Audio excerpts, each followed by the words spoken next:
لا ولا هارد لك ولا بتاع. الماتش ده نتيجته كده صح؟ الاهلي خسر 4-2 من فريق قيمته التسويقيه 160 مليون دولار. بس هو الاهلي ما خسرش عشان فريق قيمته التسويقيه 160 مليون دولار. الاهلي كان لاعب، الاهلي خسر لاسباب ثانيه. خلاص انت عندك فرقه ممتازه بالنسبه لافريقيا وبالنسبه للدوري المصري، بس بصراحه رايح بطوله زي دي كده ما ينفعش يكون عندك تلعب من غير مهاجم. ما ينفعش تروح بطوله زي دي من غير مهاجم. اما يكون محمد شريف هو المهاجم بتاعك، انت ما عندكش مهاجم. انت ما عندكش مهاجم. لو هو ده المهاجم بتاعك، انت الاهلي ما عندوش سترايكر يدخل بيه بطوله زي دي. ما ينفعش. الهلال عنده مهاجم مش عارف ب 11 مليون دولار يورو، والفريق ده تلاقي عنده مهاجم بتاعه ب 20 مليون. يعني ما ينفعش يعني. مش هتعمل حاجه بالكلام ده. محمد شريف الكره اللي ضيعها اللي صلحها له الواد عبد القادر، انا بعد الكره دي انا محمد شريف مش عايز اشوف وش اهله في ماتش ضد الاهلي في ماتش مع الاهلي تاني، ولا باي. ما تقوليش اصل بيجيب اجوان في الزمالك. يا عم ده تغلب الزمالك بكل حاجه. ما فاركو غلب الزمالك 3. اي حد هيغلب الزمالك دلوقتي، اي حد هيجيب جول في الزمالك دلوقتي. بنتي اللي بتغير جوه عشان خارجين دلوقتي عندها 5 سنين دي هتجيب جول في الزمالك. في ايه؟ هو ده كده مقياس انه جاب كام جول في الزمالك؟ والله بجد وحياة ربنا مش هزار. ما هو انت بتغلب على طول الدوري. خلاص راح منك الدوري مرتين بس انت بتغلب على طول يا سيدي الزمالك. انت الدوري ده انت هتاخده السنه دي ان شاء الله، هتدوس عليه وبتاخد افريقيا. انت عايز تروح حاجه اعلى من كده يبقى تعلي عن اللي معاك. وهو قال لك هنجيب مهاجم في فتره الانتقالات الشتويه، واكدوا على كده مره واثنين وثلاثه، ما جابش مهاجم. البس بقى. الراجل ده هيعمل ايه تاني؟ كولر ده هيعمل ايه تاني؟ النص القداماني ده كله ما فيهوش ولا لعيب دولي في النادي الاهلي. ولا لعيب دولي، لا طاهر ولا الشحات ولا قفشه ولا شريف ولا حد من دول بيلعب في المنتخب. ده قفشه وشريف الراجل شالهم من الاول خالص واتضايقنا منه وقعدنا نشتمه. يا عم مش ممكن. قفشه وشريف مش لعيبه دوليين خالص، لعيبه محليه تماما. ايوه قفشه بالقضيه ممكن والقضيه مش ممكن. ايوه لعيب محلي. وشريف النهارده والله على الله حكايته. ده لعيب يبقى مهاجم الاسماعيلي مش مهاجم الاهلي، او مهاجم ثالث عندك يلعب بعد ما الاول والثاني يتصابوا.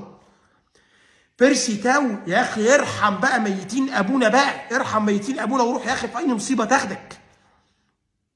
الواحد لو شتم شريف شويه بس شريف والله عمل لنا. انت ما عملتلناش حاجه. انت خدت 2.7 مليون و700 الف يورو، ما عملتش فيهم بيورو في الاهلي. اتعالجت بيهم. الله يحرقك. الشناوي والناس دي بصراحه ليهم الناس دي ليهم باع في الاهلي. الشناوي ليه عمل حاجات كتير في الاهلي.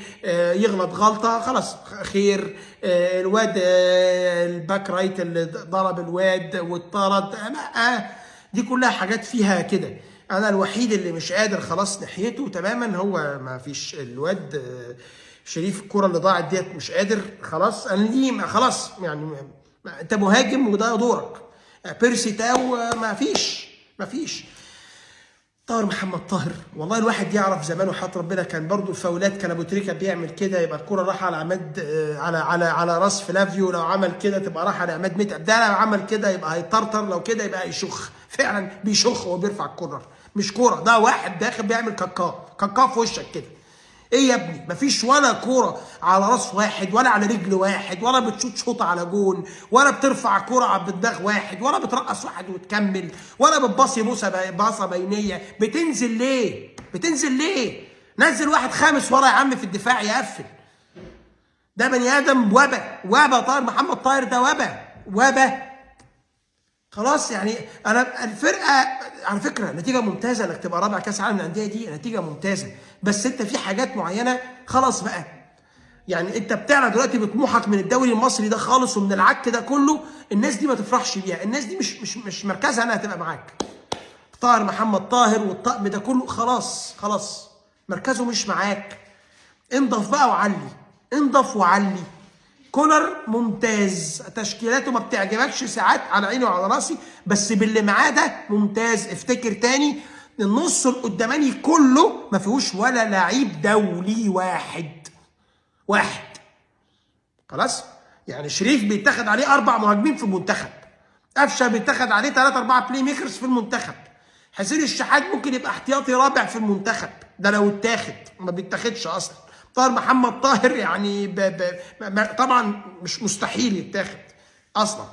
بيرسي تاو بيتعالج، فمش عارف جنوب افريقيا بتاخده بقى ولا لا، ده في مرحله علاج مستمر دائم بشاش، ماشي بشاش وقطن على جتته. فما بيلعب على طول مش في الفورمه زي النهارده. يعني النهارده مثلا الواد ده لعب 90 دقيقه ليه؟ يعني كهربا الصراحه كان نزل عمل حاجه مكانه، والله كان نزل عمل حاجه مكانه. يعني تقريبا بينزلوه والله عشان يعرفوا يسوقوه ويريحونا من وشه. ما حدش يقول بقى اصل معلول ضيع بينالتي، لا معلش دي حاجات بتحصل، لكن اللي شريف بيعمله من تضييع فرص ده لا يحدث، ده لا يحدث، مفيش حد بالنمط ده. الباقي ده كله خلاص يعني. معلول ما هو ياما جاب لك وياما فرحك، والشناوي ياما شال لك غلط غلطه برضه، لكن ده لا، ده ما بيجيبش. مفيش خلاص، شيل بقى وارمي. يا اما تقول لنا خلاص احنا هنكمل على طول وكل نفرح كل مره بنغلب الزمالك 4-5 وناخد الدوري ونفرح بافريقيا ونقفلها على كده.